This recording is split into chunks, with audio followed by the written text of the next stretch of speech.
Oi, bora. Então esse aqui, essa videoaula assíncrona, ela faz parte do primeiro head de matemática do terceiro ano da turma de 2021 e ela é a segunda videoaula assíncrona sobre probabilidade. A primeira videoaula de probabilidade eu dei os fundamentos das probabilidades. Eu, eu expliquei os conceitos que são utilizados em probabilidade. Eu expliquei quais conceitos de outras teorias da matemática, né, de outros conhecimentos da matemática são utilizados. E dei as definições de probabilidade, ou seja, eu dei os fundamentos da probabilidade. Né? Agora, o que nós iremos ver aqui em probabilidade, nós iremos ver situações de aplicação de probabilidade, né? Que situações nós iremos utilizar probabilidade e nós iremos propor, né? Na verdade, os grandes matemáticos, né, que vieram antes de nós, eles propuseram ferramentas matemáticas específicas para cada uma das situações. E aí, em seguida, a gente vai selecionar alguns problemas clássicos e vai resolver. Ok? Bom, vamos começar então com a primeira propriedade de probabilidade. Probabilidade de evento certo vale 1. Então, a probabilidade, eu já disse a vocês, né, que é um valor que varia de 0 até 1 ou de 0% até 100%. Então, essas duas notações aqui elas são equivalentes. Probabilidade 100% significa que em 100% das vezes que acontecer um determinado evento, é, em 100% das vezes que eu for medir um evento, vai acontecer um evento específico, tá? Digamos assim, uma situação bem simples e drástica. É, eu tenho aqui uma urna de 20 bolas. Uma urna não viciada, né? De 20 bolas. Enfim, uma urna de 20 bolas. E aí cada bola está enumerada por um algarismo começando em 1 indo até 20. Qual é a probabilidade de eu retirar uma bola? 100%. Qual é a probabilidade de eu retirar uma bola que esteja dentro do intervalo de 1 até 20? 100%. Tá? A gente tem também a probabilidade do evento impossível. Usando o mesmo problema, o mesmo experimento aleatório da urna recheada de 20 bolas, cada uma delas enumerada de 1 até 20. Qual é a probabilidade de eu retirar um cubo? Zero. Então é um evento impossível. Qual é a probabilidade de eu retirar uma bola rotulada pelo número -2? Zero. Então, a gente representa que evento impossível ele não está contido de forma alguma no espaço amostral. Então aqui dentro eu tenho o espaço amostral, né? E aí é o conjunto das bolas que vai de 1 até 20. Se o evento for um conjunto unitário de -2, então esse conjunto unitário de -2 não está contido, né, no espaço amostral da urna. Ok. Outra coisa também, o significado de evento impossível é que a frequência dele, a frequência absoluta dele dentro do, do espaço amostral é igual a zero. E aí eu já dei os fundamentos de probabilidade, né? A probabilidade de um evento é a sua frequência absoluta dividido pelo número total de elementos que tem no espaço amostral. Se isso aqui é zero, então a probabilidade de um evento impossível é igual a zero.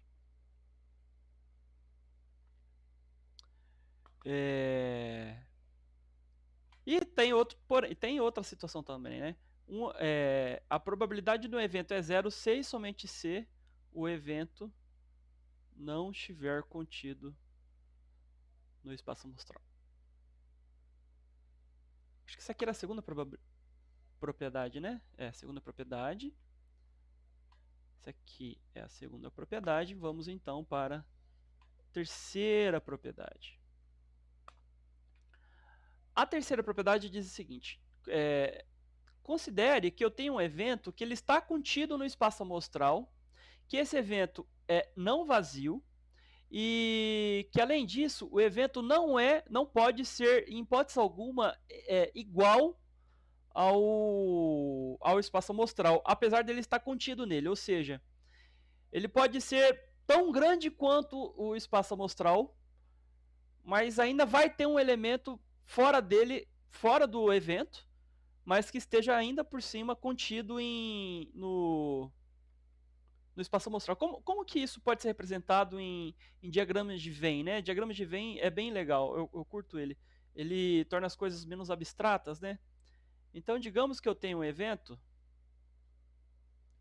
que ele está contido no espaço amostral. Ele é grande, ele é muito grande, mas ele não é o suficiente para poder englobar o espaço amostral. Então, esse evento que está contido no espaço amostral, mas não é igual ao espaço amostral, a probabilidade dele acontecer é dentro de um intervalo de 0 até 1. Né? Note, ele não pode ser igual a 0 e nem igual a 1. Não é igual a 0 porque ele não é vazio. A frequência dele absoluta não é igual a 0. E ele não pode ser igual a 1 porque ele está contido no...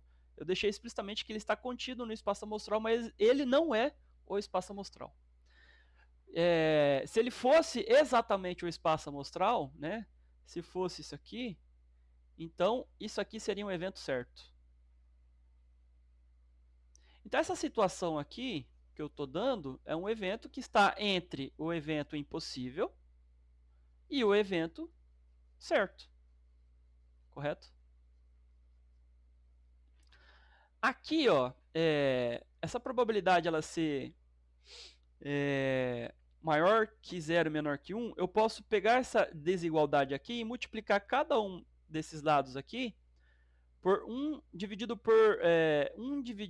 pela cardinalidade do espaço amostral. Cardinalidade é isso aqui, tá?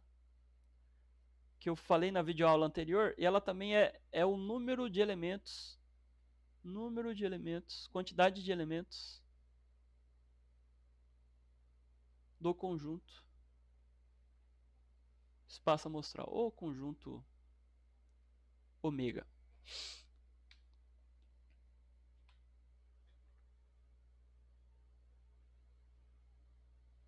E ao mesmo tempo,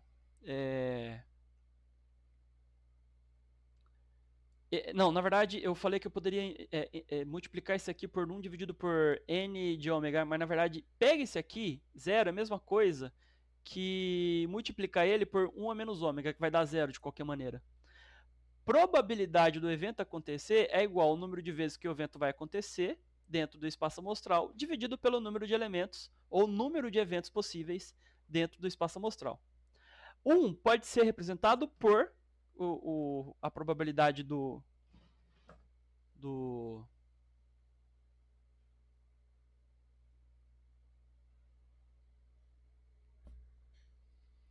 ele pode ser representado como a probabilidade do evento certo, né? E a probabilidade do evento certo é exatamente o número de todos os eventos possíveis, que é n de ômega, dividido pelo número de todos os eventos possíveis, que é n de ômega. Aí, ó, isso aqui, 0 mesmo. Isso aqui está multiplicando, dividindo, passo para o outro lado, multiplicando. Aí fica, isso aqui pode ser assim, ó.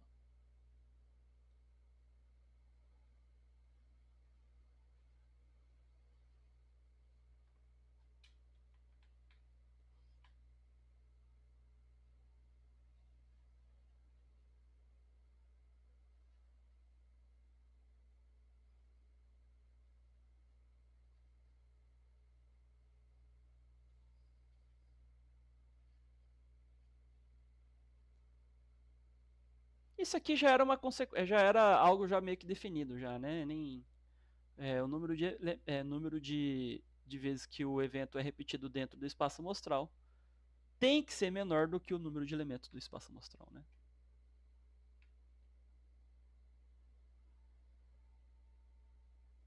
Mais uma propriedade, tô péssimo de memória. Isso aqui é então a propriedade quarta, né? Quarta propriedade que ela vai ser. Essas propriedades são regrinhas que nós vamos utilizar com certa frequência na hora de resolver os problemas. E é um evento do espaço amostral. E barra também é um evento do espaço amostral. E barra a gente já definiu que é complementar a E. Ou seja, esses elementos, o evento E união com seu complementar dá exatamente o espaço amostral. E também, isso é definição de eventos complementares, o evento E interseção com o evento com seu complementar é um espaço vazio. Por que por que isso acontece? Porque nenhum dos elementos do evento E é compartilhado pelos elementos, compartilhado com o evento E barra, com seu complementar. Tá? Então a gente pode encarar isso aqui, ó, já que é assim, a probabilidade do evento E somado com a probabilidade do seu complementar, ele tem que ser igual a 1. Né? Um exemplo aqui, ó, um exemplo muito simples ainda. Novamente lá a urna de 20 bolas. Eu posso separar assim, ó, o evento E como sendo 1. O evento complementar de E como sendo 2 indo até 20. Correto? Então você veja que se eles são complementares, eles têm que obedecer duas regras. Primeiro, E união com E barra tem que dar o espaço amostral. Isso aqui é imediato. E interseção com E barra tem que dar um conjunto vazio. Então, aqui no conjunto E não existe elementos 2, 3, 4, 5, 6 até 20. E vice-versa. Então, eles obedecem essas duas regras. Se eles obedecem essas duas regras, então, como consequência, a probabilidade do evento acontecer, somado com o seu evento complementar, tem que ser igual a 1. Muito simples aqui, né? E outra, se eles obedecem essas duas regras, eu posso fazer o seguinte também, ó. Número de elementos do evento E somado com o número de elementos do evento complementar é exatamente o número de elementos do espaço amostral. Tá aqui, ó, consequência, ó. Né? Vem dessas duas regrinhas aqui. Essa conclusão me vem daqui. Beleza. Se eu pegar agora ambos os lados e dividir por número de elementos do espaço amostral, olha o que eu vou ter.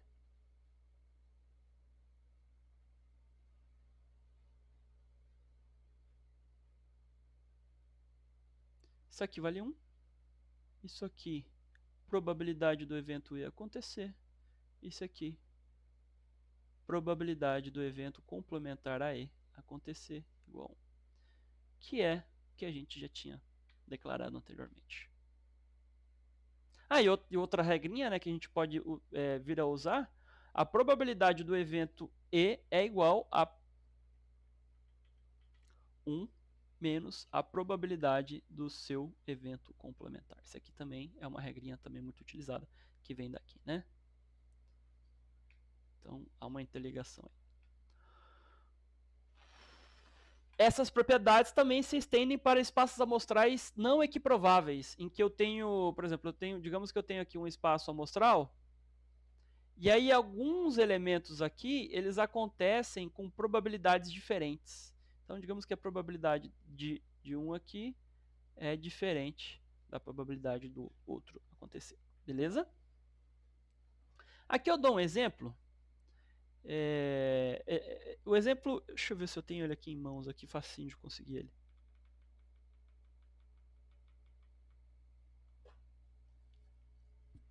Esse exemplo aqui, ó. Em um grupo de 80 pessoas, todas de Minas Gerais, 53 pessoas conhecem Rio de Janeiro, 38 pessoas conhecem São Paulo e 21 pessoas já estiveram nas duas cidades. Esses números têm que ser vistos, observados com muita cautela, tá? Uma pessoa do grupo, esse grupo é o espaço amostral de 80 pessoas, é escolhida ao acaso. Qual é a probabilidade que ela tenha visitado apenas uma dessas cidades?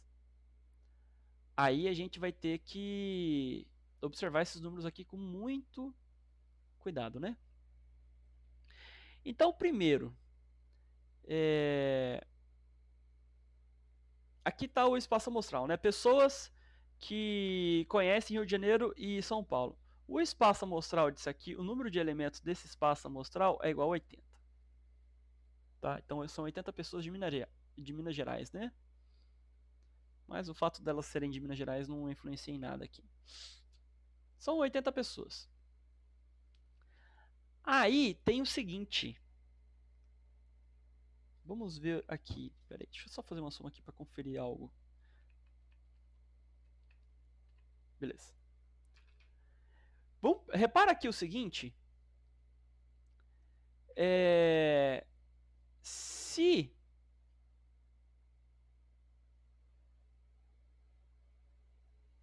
(53) pessoas do Rio de Janeiro, se 53 pessoas conhecem Rio de Janeiro e 21 pessoas conhecem Rio de Janeiro e São Paulo, então, dentro do conjunto de pessoas que conhecem Rio de Janeiro, eu preciso separar o evento de pessoas que conhecem só o Rio de Janeiro com o evento complementar de pessoas que conhecem o Rio de Janeiro e São Paulo. Esses somados têm que dar o número de pessoas que conhecem Rio de Janeiro. Porque dentro desse universo de pessoas que conhecem Rio de Janeiro, um pedaço também conhece São Paulo. E é por esse motivo que existe uma interseção do grupo de pessoas que conhecem Rio de Janeiro com um grupo de pessoas que conhecem São Paulo. Porque, olha só, isso acontece a mesma coisa com um grupo de pessoas que conhecem São Paulo. O grupo de pessoas que conhecem São Paulo é igual a... Deixa eu ver. 38 pessoas. Dentro desse grupo de 38 pessoas que conhecem São Paulo, um pedaço também conhece Rio de Janeiro. Então, ó, o grupo total de pessoas que conhecem São Paulo, 38 pessoas. Vou selecionar desse grupo um evento de pessoas que conhecem somente a cidade de São Paulo. O complementar dele vai ser o número de pessoas que conhecem São Paulo e também Rio de Janeiro, né? Que é exatamente a interseção com o grupo de pessoas do Rio de Janeiro. Agora a gente separou em 3 grupos. Esse aqui é o grupo de pessoas que conhecem somente Rio de Janeiro. Esse aqui é o grupo de pessoas que conhece Rio de Janeiro e São Paulo. E esse aqui é o grupo de pessoas que conhecem São Paulo e Rio de Janeiro. Vamos fazer as contas? 32 mais 21 dá 53 mais 17, 70. E agora? Não era para ser 80? Então, ó, tem uma pegadinha aí. O exercício não deixou explícito que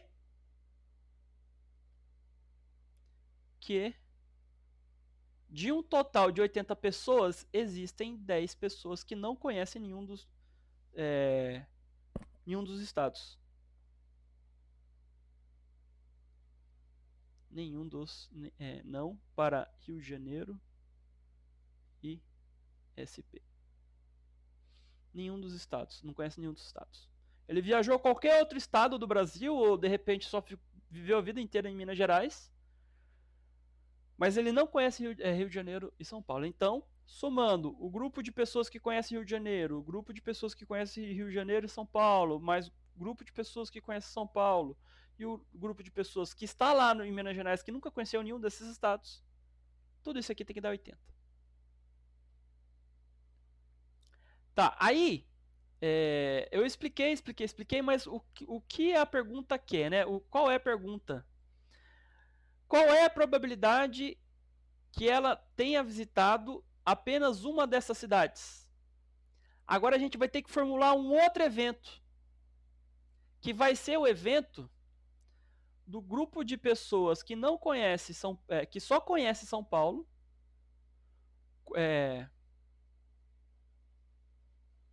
A gente vai formular um outro evento aqui. Então a gente, de novo, usar esse que já está dado aqui, né? Então vocês percebam que eu tenho uma certa liberdade. O exercício pode até dar uma descrição do meu espaço amostral. Depois que eu sei com uma certa riqueza de detalhes como estão distribuídos os dados, eu posso. Não, depois que eu sei com todos os detalhes, né? Necessários, digamos assim, né? De como esses dados se distribuem no espaço amostral, eu posso propor, ou o exercício pode propor, um outro evento. Que evento seria esse? O evento de pessoas que conhecem somente um estado.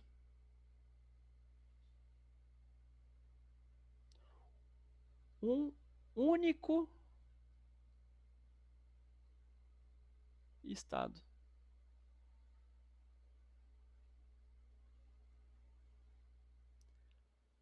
Quem seria isso? O grupo de pessoas seria, então seria assim, ó.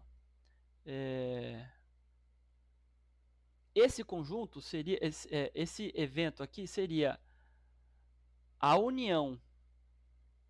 Escolher aqui esse verdinho. Do grupo de pessoas que só conhece Rio de Janeiro. Vou chamar isso aqui por R'. E o grupo de pessoas. Vou colocar um vermelho. Laranjinha aqui. Um douradinho. E um grupo de pessoas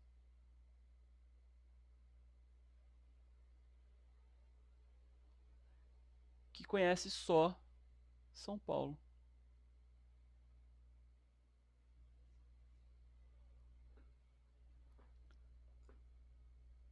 Então é exatamente a soma desse 32 com esse 17. Então, o grupo de pessoas de um único estado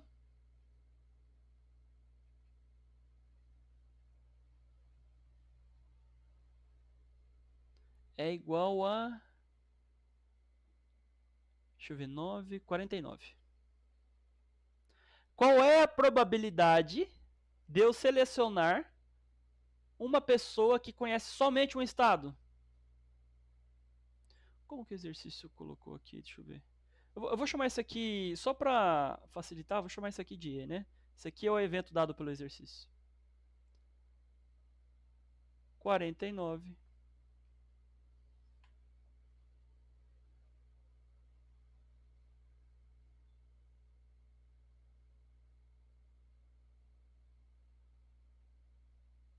Dividido por 80. Isso aqui, 49 dividido por 80, dá 0,6125, que também pode ser representado por 61,25. Ok. Eu dou mais alguns exemplos aqui também, né? Qual é a probabilidade de eu selecionar uma pessoa que conhece somente o estado do Rio de Janeiro? Meu Deus. trava, não trava, não trava. Meu aplicativo travou aqui, tomara que não trave para sempre.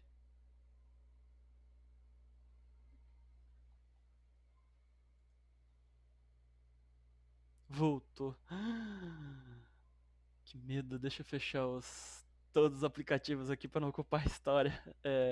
Memória RAM, quer dizer.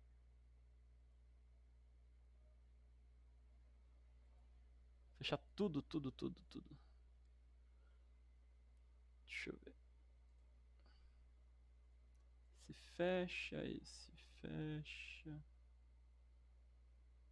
Se fecha. Bom, acho que tá tudo aqui de boa. Uma pausa para água aqui.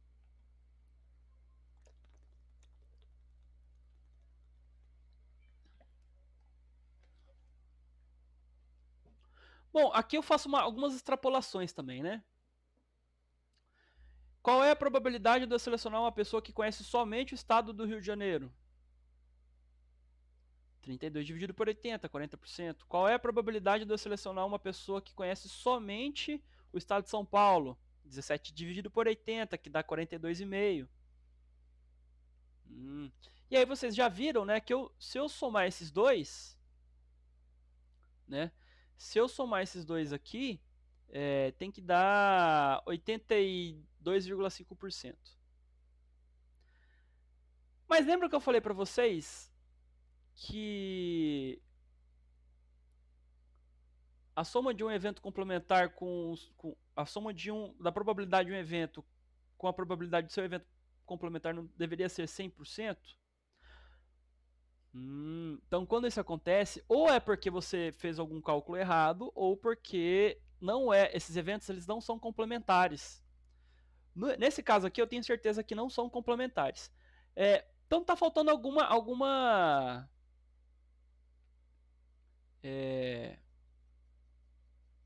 tá faltando alguma parcela aí para dar 100%, né? Tá faltando alguma parcela aí. Que parcela é essa?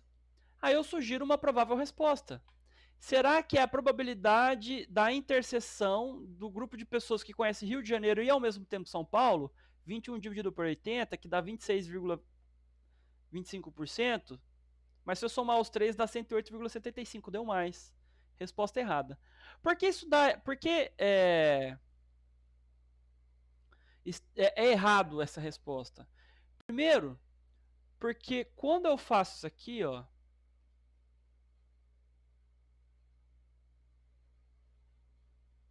eu tenho a frequência absoluta de pessoas que conhecem Rio de Janeiro e ao mesmo tempo São Paulo, dividido pelo número total de pessoas.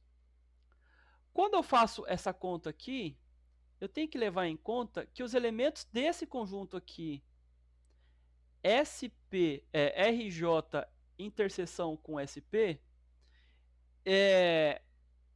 são elementos conjunto, né? Conjunto de elementos.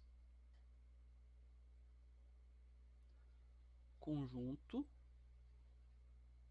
de elementos compartilhados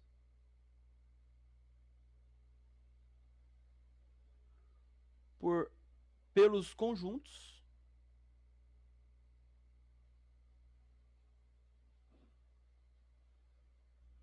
RJ e SP.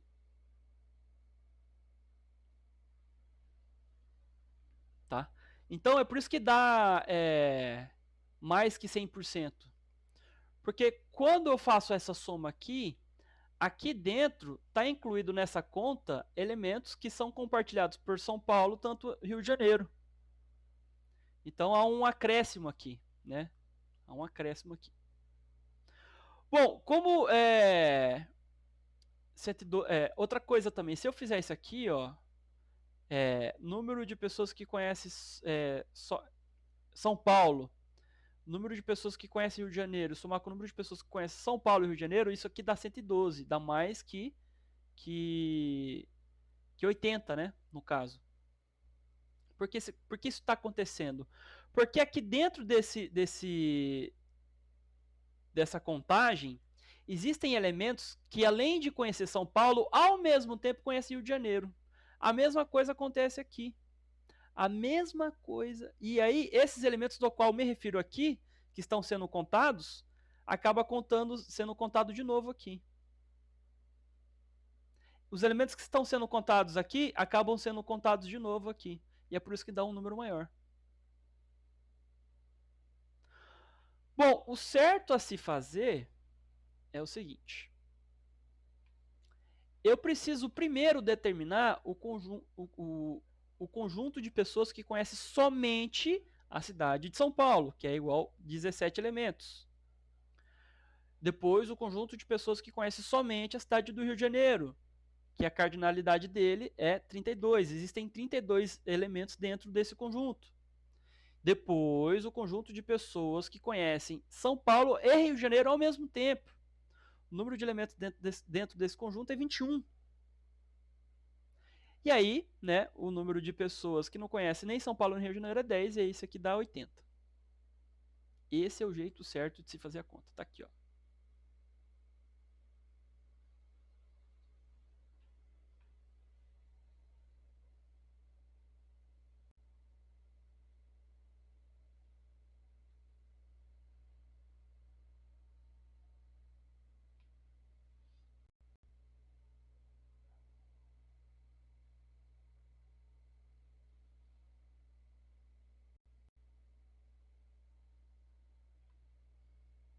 Já dei já o resultado, né? Bom, esse exemplo, ele é motivador já para a gente... Então você veja que só o fato da gente saber... muito dessas conclusões que eu tiro aqui são retiradas dos estudos de teoria de conjuntos. Então é muito importante que, além da gente ter o análise combinatória, né? Análise combinatória, saber muito bem a análise combinatória para poder contar todos os casos de uma situação, né? De um espaço amostral, é necessário também que se saiba bastante de teoria de conjuntos, tá? Então, muitas dos resultados utilizados aqui vêm de teoria de conjuntos, né? Probabilidade da união de dois eventos. Então, a situação anterior me leva... É uma situação que motiva os matemáticos a propor uma ferramenta matemática para se calcular a probabilidade da união de dois eventos, né? Sejam A e B subconjuntos, eventos do conjunto espaço amostral. Acerca desses dois conjuntos, algumas coisas sobre esses dois conjuntos precisam ser ditas, tá? A união deles não é necessariamente exatamente o espaço amostral. A união deles está contida no espaço amostral e pode ser exatamente o espaço amostral, tá? Os eventos A e B, eles podem ser mutuamente excludentes ou eles podem compartilhar de alguns elementos. Ok? Se eles são mutuamente excludentes, eles são complementares, né?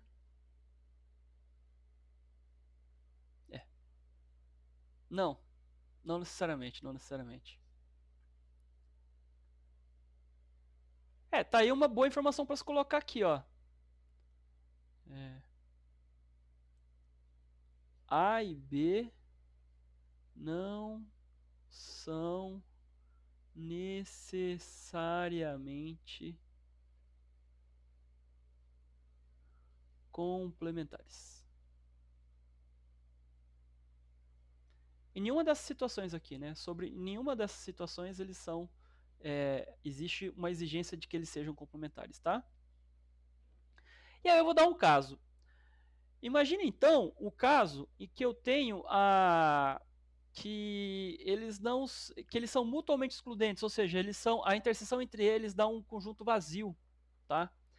Então, aí a gente já vai usar algumas conclusões que a gente retirou nos minutos anteriores aqui.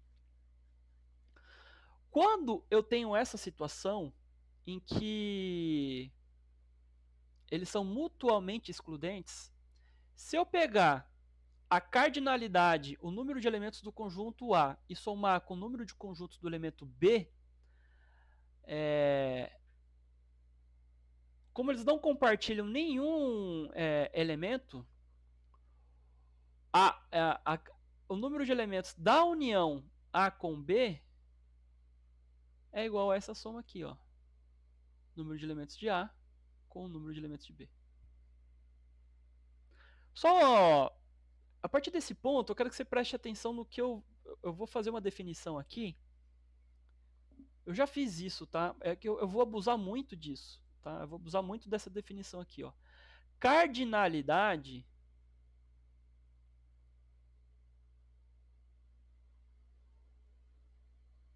significa quantidade.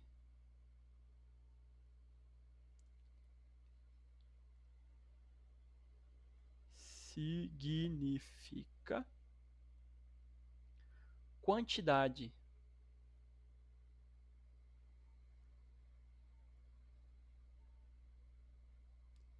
De elementos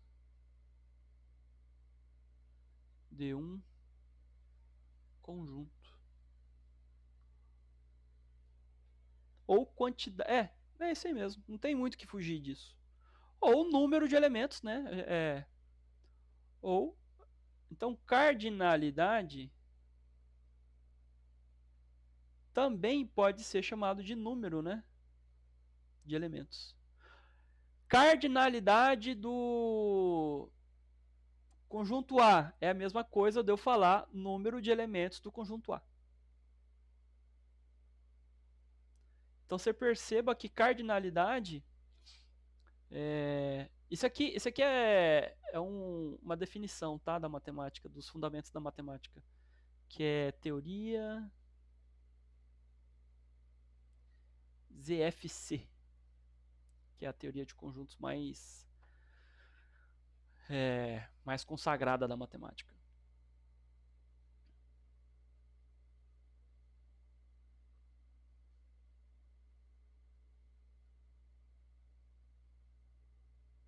Ok, qual é a probabilidade de um evento que seja a união dos eventos A com B? Então, o que eu faço? Eu pego essa equação aqui, né? Cardinalidade do evento A união com B, que é igual a cardinalidade do evento A somado com a cardinalidade do evento B, e divido toda essa equação aqui pela cardinalidade, ou número de elementos do espaço amostral. Essa fração aqui, ó, eu posso dividir ela em duas partes. Isso aqui é exatamente a definição de probabilidade do evento união A com B.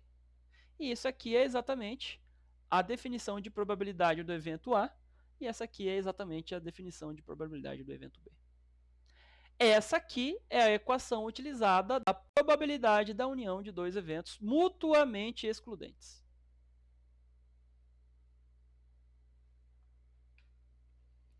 Agora, considere o caso que A e B não são mutuamente excludentes.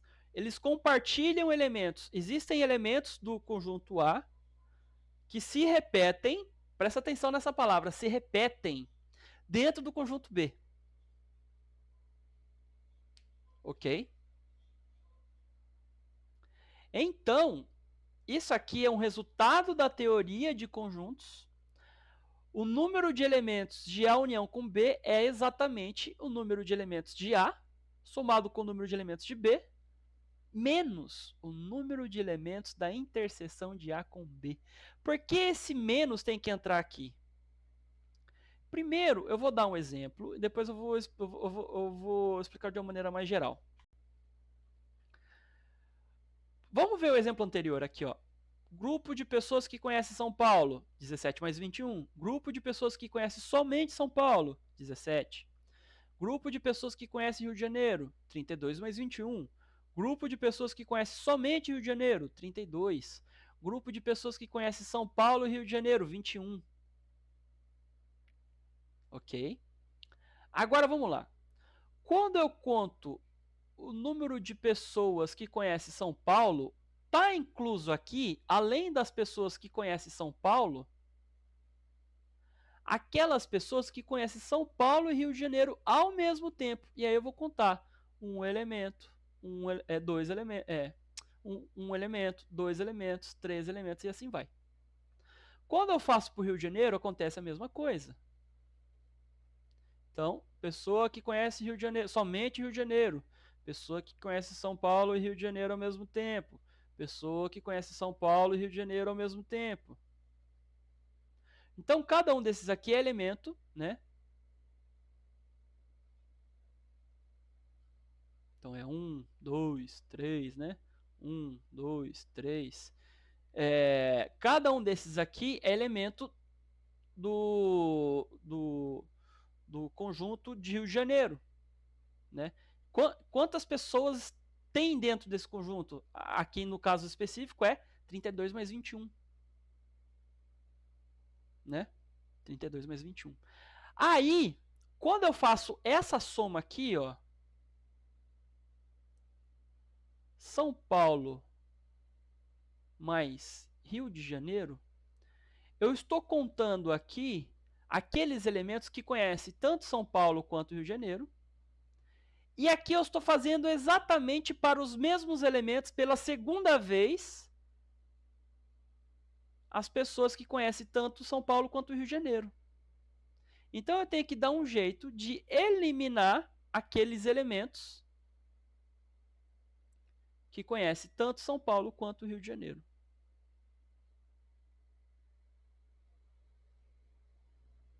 Logo, isso aqui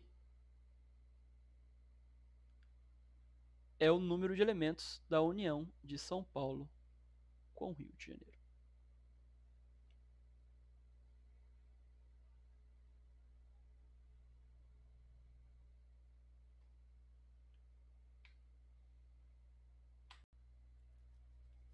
Novamente, eu vou dividir cada uma dessas parcelas pela cardinalidade do espaço amostral. Quando eu faço isso, eu encontro aqui a definição de probabilidade da união do evento A com o evento B, probabilidade do evento A, probabilidade do evento B e a probabilidade dos dois eventos acontecerem ao mesmo tempo.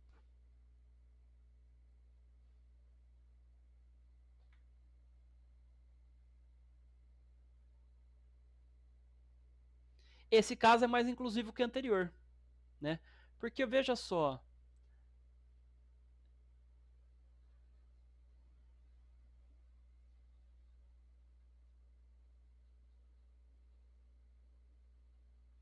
se eles são mutuamente excludentes, então a frequência absoluta, né, que também pode ser chamada assim, desse conjunto A interseção com B é igual a zero.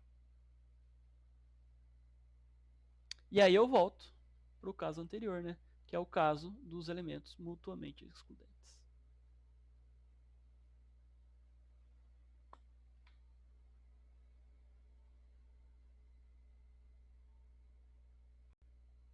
Tem um exercício da lista que ele é muito parecido com o que a gente acabou de resolver aqui.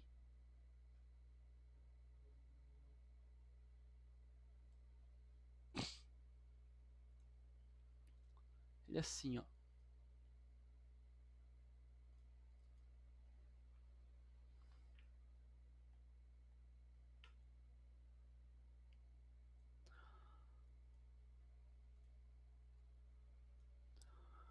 Uma pesquisa realizada com um grupo de consumidores de um supermercado revelou que 63% consomem óleo da marca A, 55% consomem o óleo da marca B e 32% consomem ambos os óleos. Uma pessoa desse espaço amostral é escolhida. Qual é a probabilidade de que ela não consuma qualquer uma das marcas? Aqui já deixou mais explícito que dentro desse total de pessoas existe, né, um conjunto de pessoas que não consomem nenhum desses óleos, né, nenhuma dessas marcas. E aí, como a gente vai montar essa questão aqui? Primeiro, vamos fazer o seguinte, como as coisas estão dadas em porcentagem, eu posso simplesmente falar que o espaço amostral aqui é 100, né? Facilita bastante as coisas aqui. Então aqui é o espaço amostral. Eu faço então o evento de pessoas que consomem o óleo A. Dentro desse evento de pessoas que consomem o óleo A, existem o evento de pessoas que consomem somente o óleo A e o grupo de pessoas que consomem o óleo A e o óleo B. Dentro do conjunto de pessoas que consomem o óleo B, existe o grupo de pessoas que consomem somente o óleo B e o grupo de pessoas que consomem o óleo B e o óleo A. Fora desses dois grupos aqui, eu tenho o grupo de pessoas que não consomem nenhuma das marcas de óleo. Consome outro óleo. Então vamos lá. Aqui tá, parece sinal de negativo, mas é sinal de multiplicação, mas é negativo. Como o evento aqui é complementar a esse evento, então eu posso simplesmente fazer um menos o outro. Ó. Quer dizer, o total do grupo de pessoas, né, do evento A, menos o grupo de pessoas que consome tanto A quanto B. E aí eu vou encontrar só vou fazer isso aqui. Isso aqui, A' e B',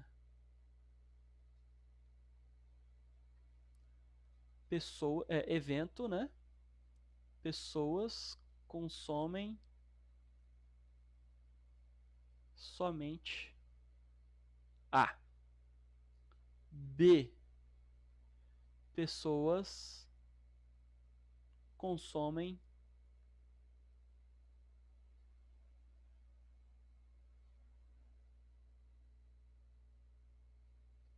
somente B. A. Pessoas que consomem somente A e A e B. Evento B. Pessoas. Eu posso fazer assim, pessoas que consomem ao menos o óleo A. Né? Pode estar consumindo B, mas ao menos consome o A também. Né? Pessoas que consomem ao menos óleo A. Podem consumir o B, mas ao menos ela também consome o óleo A. Pessoas que consomem ao menos óleo B. Existem aí pessoas que consomem o óleo A, mas também consomem o óleo B, beleza? Tá. Então esse aqui seria, ó, Na e esse aqui seria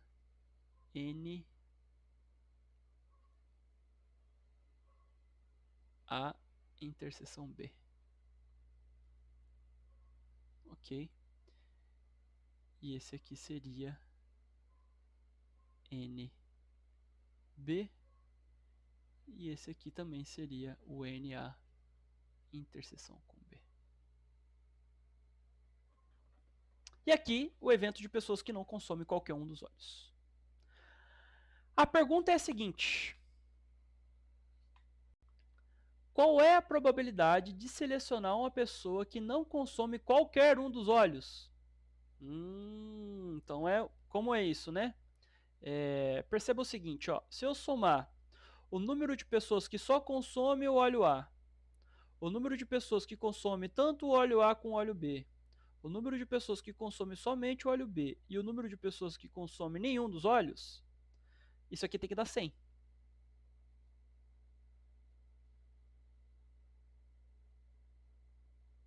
Né?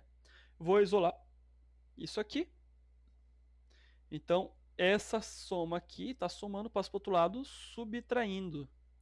Então, NA vale 31, NB vale 32, A interseção com B vale 23. 100 menos essas três parcelas aqui dá 14. Probabilidade de selecionar uma pessoa que não consome nenhum dos óleos é 14 dividido por 100, que é a mesma coisa que 7 dividido por 50, que é a mesma coisa que 14%, que é a mesma coisa que 0,14. Qual é o significado dessas frações aqui? Nesse caso, de 100 pessoas, 14 não consomem A e B. Nesse caso aqui embaixo, de 50 pessoas,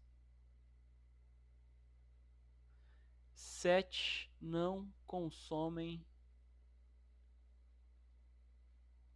A e B. Agora a gente vai para a probabilidade condicional, que ela é um pouquinho mais complicada e chata de ser entendida. Os exercícios, a gente acaba confundindo muito essas probabilidade condicional com probabilidade de dois eventos acontecerem ao mesmo tempo. Tá? Então vocês vejam que um exemplo acaba levando para o outro, né? Eu já vou dar a definição aqui. O livro, esse livro aqui que está disponível no Moodle, ele tem, digamos que ele é mais lúdico, assim, né? Ele já chega apresentando um problema e aí ele dá uma linha de raciocínio de como resolver esse problema e depois dessa linha de raciocínio ele dá a definição. Aqui eu vou dar já a definição e depois eu vou usar uma situação problema. Então você considere aí dois eventos A e B de um espaço amostral finito, ok? E não vazio. A probabilidade de A ocorrer como consequência de B ter acontecido é indicada por P. Essa barra, eu não sei como chamar essa barra. Acho que é condicional. PA condicional B. Então, A está condicionado à existência de B. A existência de A está condicionada à existência de B. A existência de B influencia na existência de A. Ok? Então, como isso e aí é por isso que acaba se confundindo aí, né? Porque aqui, ó, vai haver como que funciona isso aqui? Vai haver situações em que o evento B pode acontecer e o evento A não, né? E aí eu eu vou concordar com vocês, quando vocês estiverem fazendo o problema, vocês vão ter mais ou menos a mesma dificuldade que eu. E para fugir dela, infelizmente, não tem como seguir outro caminho a não ser sendo experiente na resolução de exercícios. Porque a gente acaba confundindo a probabilidade de A e B acontecer ao mesmo tempo com a probabilidade de A acontecer condicionado à existência de B. Quando na verdade eles nem são iguais, eles estão relacionados. Eles estão relacionados da seguinte maneira, ó. Probabilidade de A condicional a B é igual a número de elementos do evento A interseção B dividido pelo número de elementos de B. Né? Só que isso ele pode ser escrito assim, ó.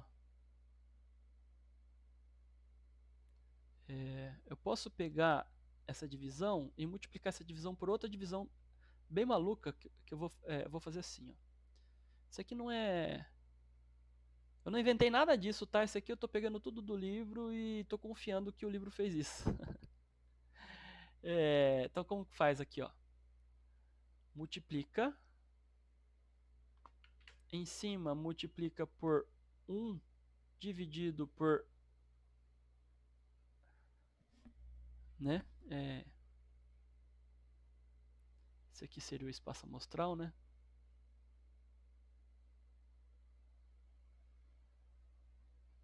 E aqui dividido pela cardinalidade do espaço amostral.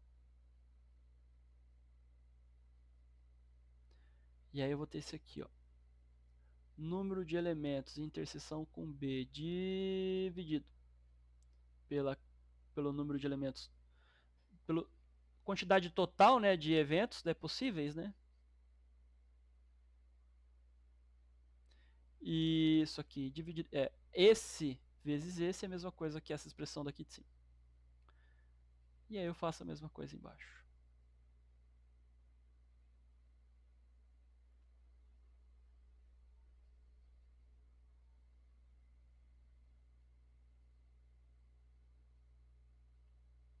Ok?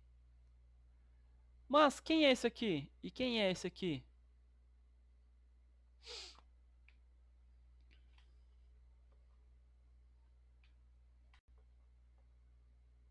São esses valores aqui.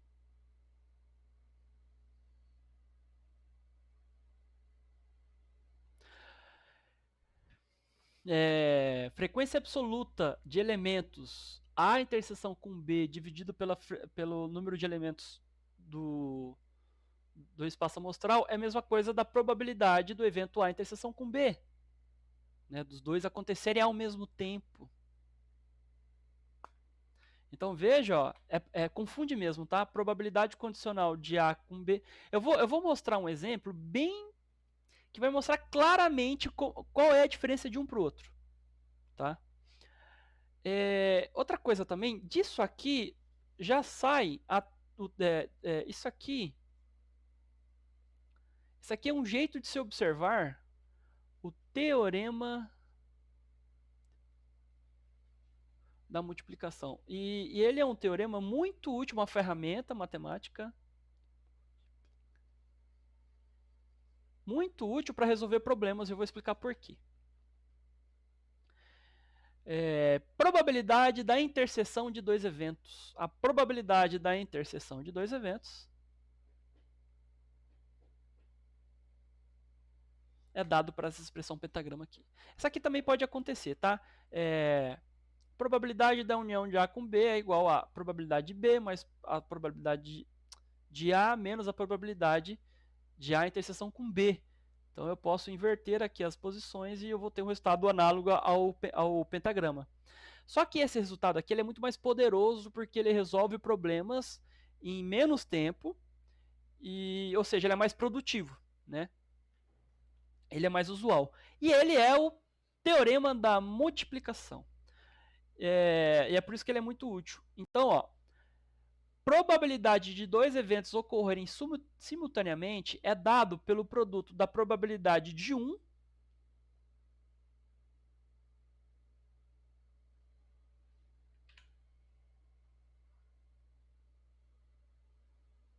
ocorrer por consequência do outro.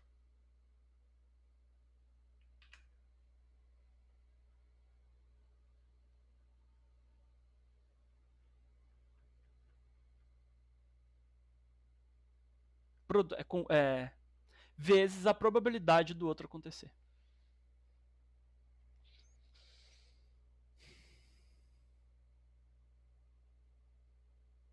O evento A depende da ocorrência do evento B. Aí eu vou dar um exemplo. Esse exemplo aqui, eu acho que é um exemplo que está na lista.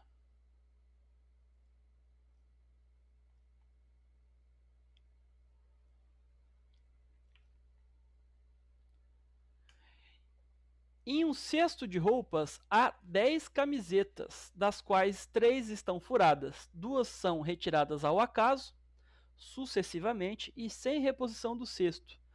Qual é a probabilidade que as 2 camisetas retiradas não sejam furadas? Dica: use o diagrama da árvore, que está aqui no capítulo de probabilidade.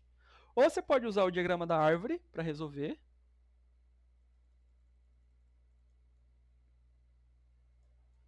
ou você pode usar o meu jeito. Eu acho o meu jeito melhor, eu entendi melhor usando o meu jeito.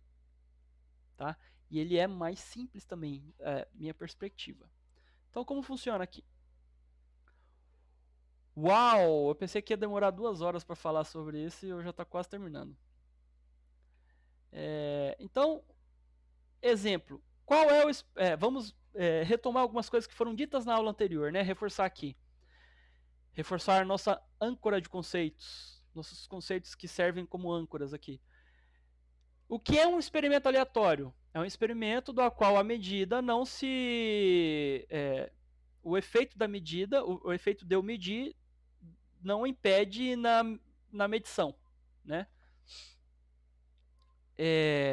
E na hora de medir pode surgir um valor aleatório, ao acaso, né? Não existe nada antes disso que dê um jeito de prever isso. Com 100% de certeza, só consigo usar probabilidade. Então, o exemplo aleatório aqui é a retirada de 2 peças de roupa sem reposição e em sequência, né? Em sequência, né? Então, como não tem reposição e está acontecendo em sequência, a primeira retirada vai depender, a segunda retirada vai depender do que aconteceu na segunda retirada.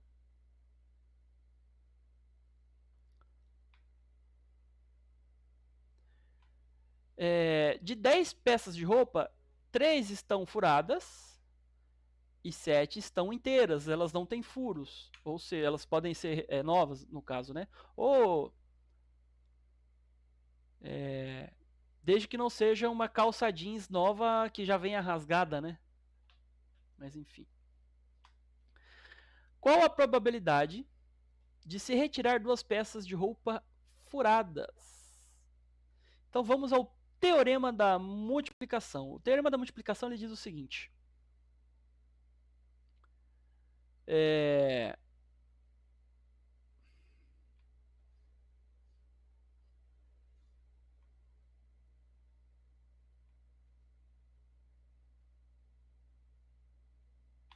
Então, o teorema da multiplicação ele diz o seguinte, ó.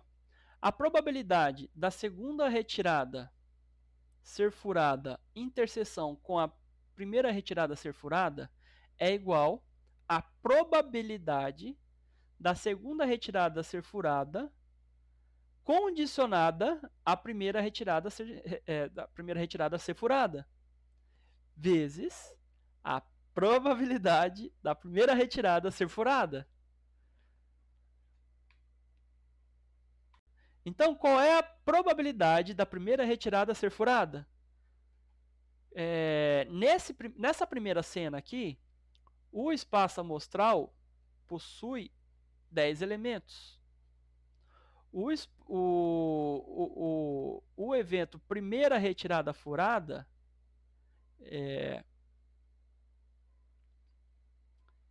existem 3 peças de roupa que podem surgir daí, né? Então eu pego 3 dividido por 10. 0,3.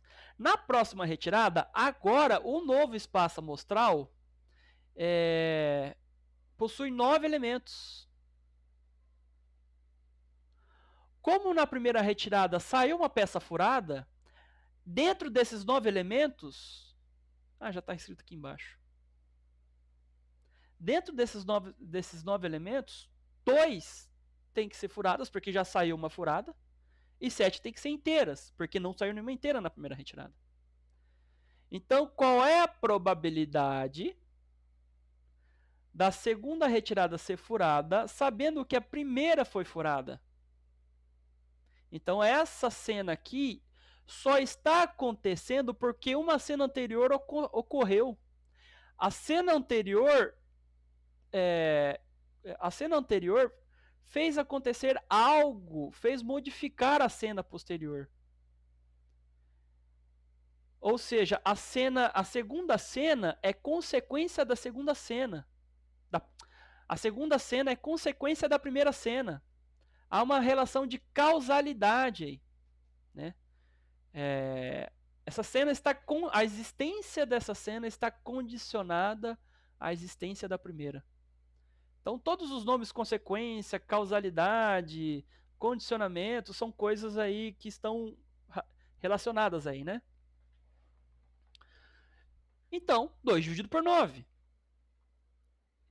A probabilidade de ambas as retiradas, né, a primeira retirada e a segunda retirada, darem peças furadas é a multiplicação dessas duas probabilidades que eu dei aí.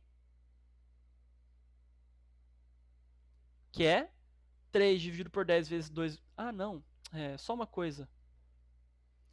O que eu estou fazendo aqui está absolutamente tudo correto. Tá?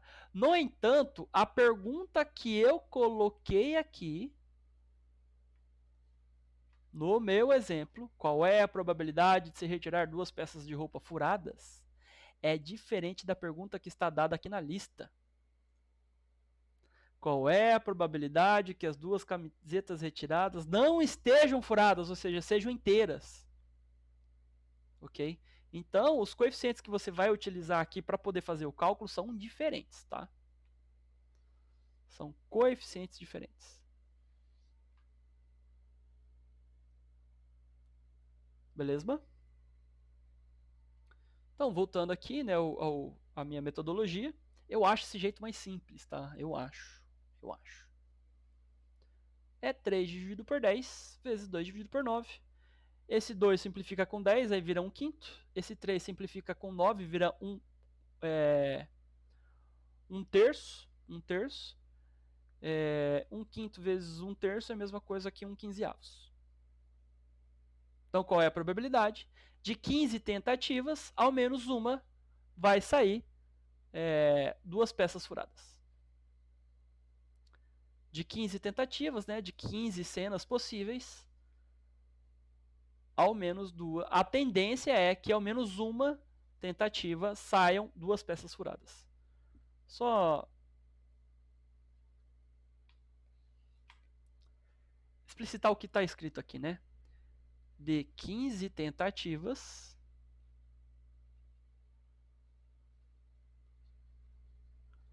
ao menos uma será a retirada de uma peça furada. É claro que isso aqui é uma tendência, tá? Isso aqui é uma tendência de acontecer, tá? O que eu quero dizer isso? Digamos que eu faça 15 tentativas aqui e aqui saiu uma vez de duas peças furadas, né? De duas peças furadas. E aqui são 15 tentativas, né? Uma vez, duas peças furadas. E aí, na outra vez que eu for fazer 15 tentativas, eventualmente pode acontecer que eu consigo duas dessas 15 tentativas, ao menos duas tentativas saiu duas peças furadas. Se eu efetuar esse experimento, então quando acontece isso, a próxima sequência de experimentos de 15 tentativas tem que compensar isso aqui. Tem que compensar isso aqui. Pelo fato de ter acontecido duas vezes duas peças furadas, as próximas sequências aqui tem que acontecer os próximos experimentos aqui, eles têm que acontecer com mais vezes eu conseguir uma retirada com duas peças furadas. Tá? Então tem que compensar aí. O que significa mais ou menos isso? Que na média, eu vou dar um exemplo bem maluco que surgiu com um insight meu quando eu estava viajando de carro. Na média, todas as pessoas têm a mesma sorte, ok? Na média. Então, na média, todas as pessoas têm a mesma sorte. Para cada pessoa que for muito sortuda, existe uma pessoa muito azarada, para que a soma dos dois seja igual a 1. Esse é o significado. Então, existe um corpo. Se na média todas as pessoas são sortudas e azaradas iguais, né? Se na média todas as pessoas são sortudas e azaradas iguais, Se dentro de um universo de 7 bilhões de pessoas existe uma pessoa que é muito azarada, consequentemente, deve existir uma pessoa muito sortuda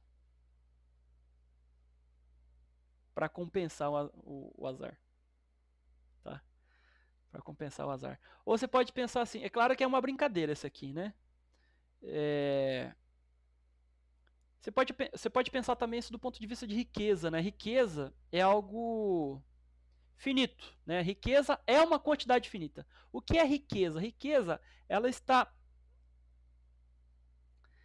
é proporcional à quantidade de trabalho gasto, e o trabalho é proporcional ao tempo gasto. E a riqueza também é proporcional à quantidade de recursos. Recursos, então, existe aí recurso tem alguma utilidade para o ser humano, e quando eu trabalho em cima desses recursos, eu crio valor, eu crio riqueza.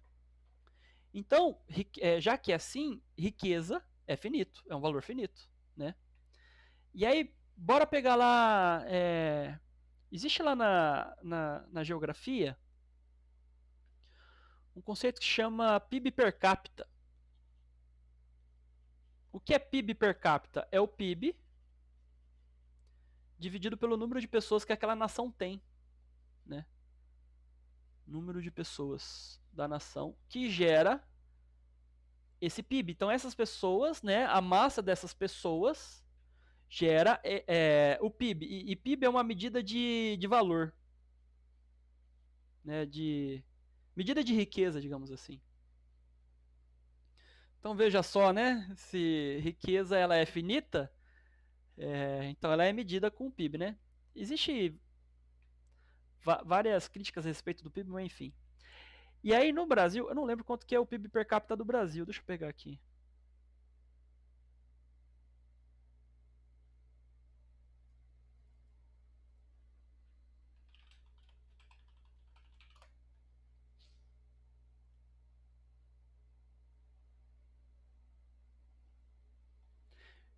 Se o Wikipedia estiver correto,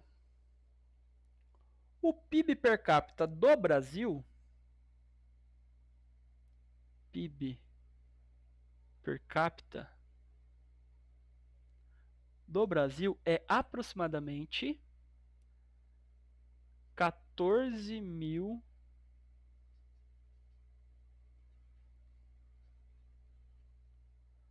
14.600 doleta,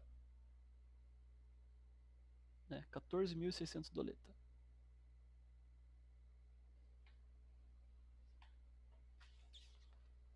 Então, o que significa isso, né? Então, veja que tem uma relação de estatística aí com probabilidade também, né? O que significa aqui? Que se eu pegar o número de riqueza gerada por cada uma dessas pessoas e dividir pelo número de pessoas, isso aqui tem que dar cada uma dessas pessoas no Brasil no ano de 2000 deixa eu ver. No ano de 2020, isso aqui é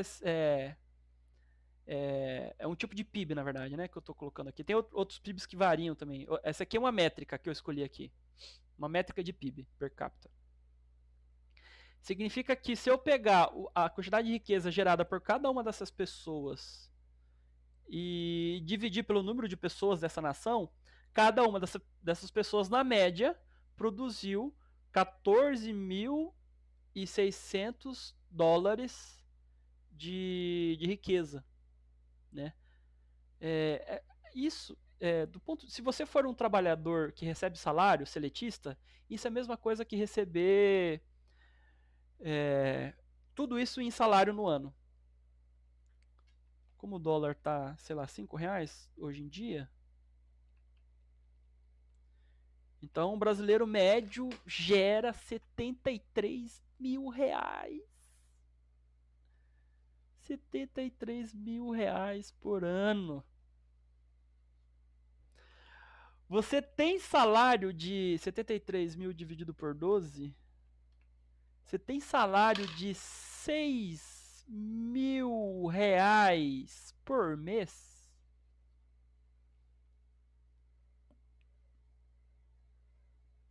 Se você tem salário, sei lá, de... que é mais provável, né?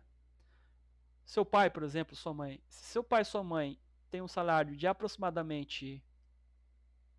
Vou colocar aqui 2.000 por mês. Significa que tem alguém no Brasil ganhando mais que seu pai e sua mãe. Para poder somar com esse valor, dar essa média de 73 mil reais por ano. Então, se existe uma massa de pessoas que ganha isso aqui por mês, deve existir uma outra massa de pessoas que ganham tanto de valor que somado, tirando a média, vai dar 73 mil reais por ano.